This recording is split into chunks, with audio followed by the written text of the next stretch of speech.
Muy buenas a todos y bienvenidos a este nuevo análisis. Hoy vamos a diseccionar a fondo los capítulos 163, 164 y 165 de los 4 jinetes del Apocalipsis. Ha habido revelaciones absolutamente impactantes, reencuentros desgarradores y por fin piezas de este gigantesco rompecabezas que empiezan a encajar en esta etapa de la historia. Hay muchísima información vital, así que no podemos pasar por alto ni un solo detalle del caótico escenario en el que han acabado nuestros protagonistas. Pero a ver, antes de meternos en harina, tenemos que hablar del elefante en la habitación, la gran pregunta que nos tiene a todos dándole vueltas a la cabeza en este momento. ¿Qué demonios le ha pasado exactamente a Tristan? Nos hemos topado de bruces con una versión amnésica suya, una transformación radical y totalmente inesperada de su personalidad. Esta incógnita va a ser el gran hilo conductor de nuestro repaso de hoy, porque como veremos, la respuesta lo cambia absolutamente todo. Bueno, vamos al lío. Nuestro repaso de hoy se divide en estas 6 partes clave. Primero, el torneo de Anfuin. Segundo, misterios y aliados. Tercero, las mentiras de Arthur. Cuarto, la ilusión de Jade. Quinto, el nacimiento de Tantris. Y por último, el sistema de Camelot. Empezamos con el punto 1, el torneo de Anfuin. Este es literalmente el pistoletazo de salida del capítulo 163. Aquí es donde convergen todas las fuerzas. Un festival de gladiadores brutal, donde la victoria significa mucho más que la simple gloria en arena. Fijaos en la locura de plantel que tenemos aquí. Es como un puzzle gigante de personajes convergiendo en un mismo punto. Por un lado, tenemos a los aliados de Liones infiltrados en pequeños grupos estratégicos. Por el bando contrario, las fuerzas leales a Camelot, con Diodora y Beltrip actuando casi como la máxima autoridad del evento. Pero ojo, porque la verdadera intriga recae en la lista de participantes misteriosos. Estos individuos traen consigo un aire de imprevisibilidad total que puede hacer saltar todo por los aires en cualquier momento.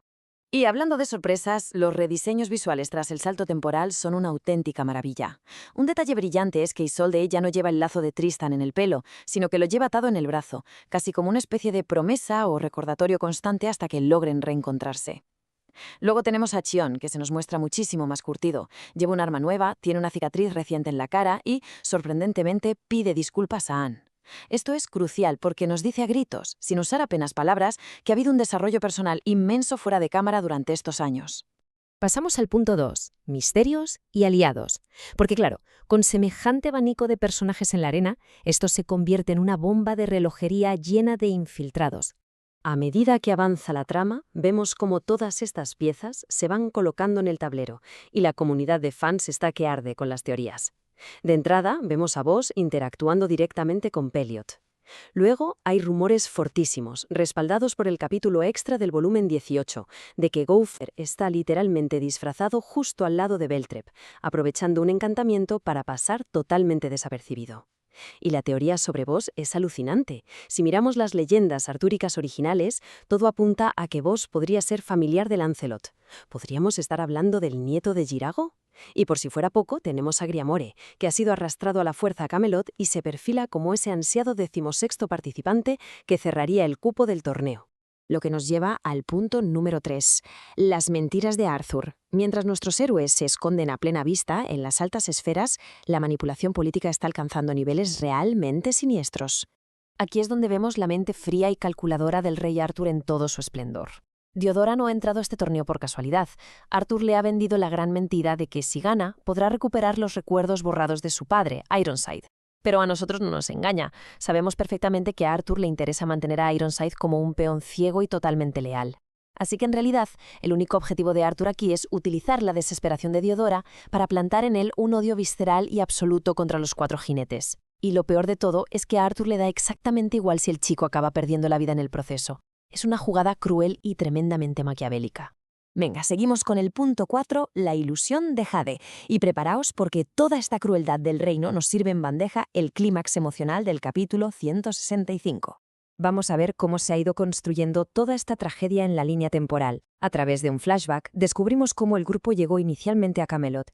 Y para su sorpresa, Jade, que había fallecido trágicamente, reapareció ante ellos como si nada hubiera pasado. Todo parecía idílico. Entrenaban, convivían y reían juntos en lo que parecía ser un reino perfecto.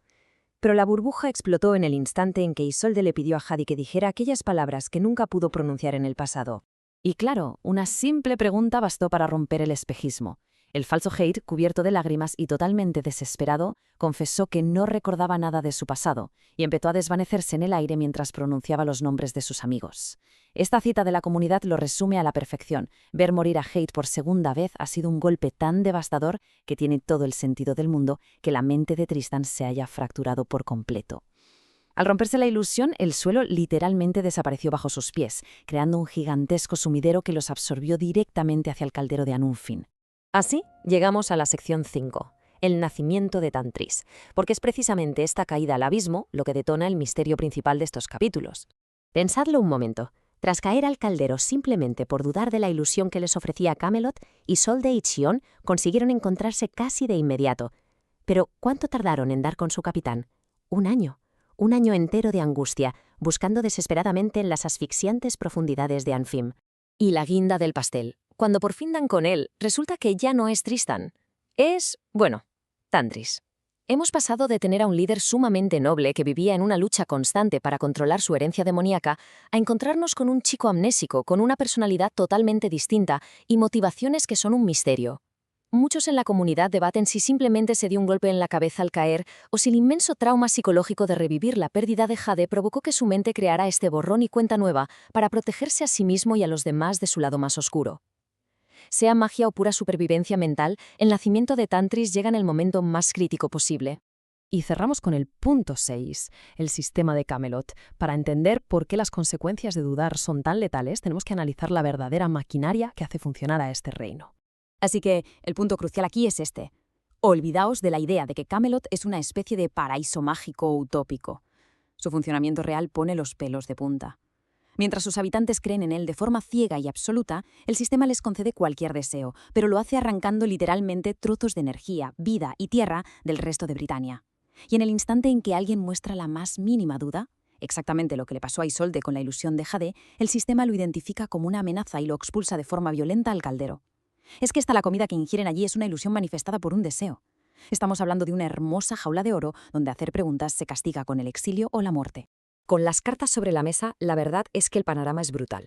Teniendo en cuenta esa gigantesca red de mentiras de Arthur, la naturaleza puramente parasitaria que esconde Camelot, y con un líder tan clave ahora transformado en el impredecible Tantris, el nivel de peligro está por las nubes. Las reglas de supervivencia han dado un giro de 180 grados. Sabiendo todo esto y rodeados de enemigos en plena arena, la gran pregunta es: ¿lograrán nuestros héroes mantener su identidad intacta y salir vivos de este festival? ¿O acabarán siendo devorados por este mismo sistema que juraron destruir?